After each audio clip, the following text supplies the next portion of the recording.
Indo প্যাসিফিকে বৃদ্ধি পাচ্ছে চীনের সামরিক প্রভাব।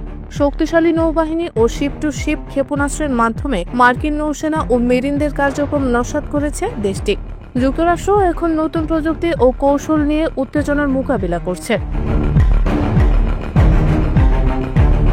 চীনের হুমকি সামরিক কর্মকৌশলের মূল, তবে যুক্তরাষ্ট্র নীরবে বসে নেই।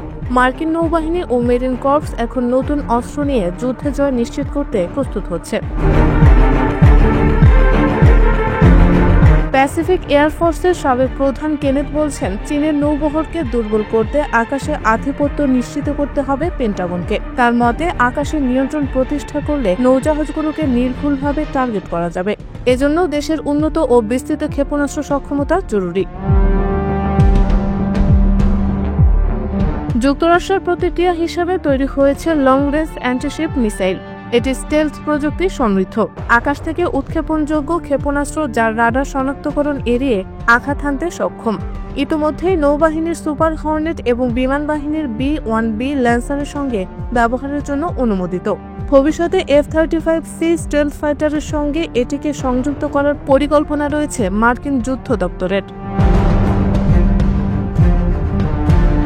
নতুন অ্যান্টিশিপ মিসাইলের বিস্ফোরক শক্তি 1000 পাউন্ড, যা হারপুন ব্লক 2 এর চাইতে প্রায় দ্বিগুণ।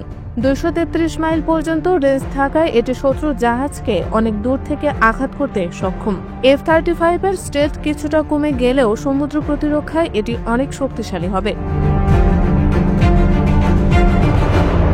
মেরিন কর্পস ইতিমধ্যেই নতুন যুদ্ধকৌশল অনুসারে নিজেদের পুনর্গঠন করেছে। ফোর্স ডিজাইন 2030 নীতিতে চীনকে যুক্তরাষ্ট্রের প্রধান প্রতিযোগী হিসাবে চিহ্নিত করা হয়েছে। ছোট বিচ্ছিন্ন দলগুলো স্বাধীনভাবে অভিযান চালিয়ে সমুদ্রের নিয়ন্ত্রণে শত্রুকে সীমিত করতে পারবে। এটি হবে ইন্দো প্যাসিফিকে মার্কিন আধিপত্য প্রতিষ্ঠার মূল কৌশল। যুক্তরাষ্ট্র কেবল নিজস্ব শক্তি বাড়াচ্ছে না, মিত্র দেশগুলোর সঙ্গে সম্পর্ক গভীর করছে।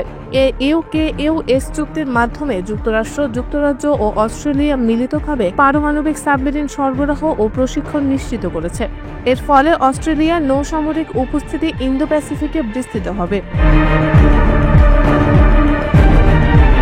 যুক্তরাষ্ট্রের নৌবাহিনী ও মেরিন কর্পস এখন সরবরাহ চেইন ও লজিস্টিক্স শক্তিশালী করছে। সমুদ্রে অস্ত্র সরবরাহ, মিত্র দেশের সঙ্গে ঘনিষ্ঠ সহযোগিতা এবং প্রি পজিশনিং এর মাধ্যমে তারা যুদ্ধক্ষেত্রে স্থায়ী আধিপত্য প্রতিষ্ঠার পরিকল্পনা করছে। নতুন অস্ত্র, পুনর্গঠিত ফোর্স, মিত্রদের সহযোগিতা এবং সমুদ্র নিয়ন্ত্রণ কৌশল, এসব মিলিয়ে যুক্তরাষ্ট্র এখন ইন্দো প্যাসিফিকে যে কোনো সংঘাত মোকাবেলায় সম্পূর্ণ প্রস্তুত। সামরিক বিশ্লেষকরা বলছেন, এই পুনর্গঠন চীনের হুমকিকে কার্যকরভাবে প্রতিহত করার এক উল্লেখযোগ্য পদক্ষেপ।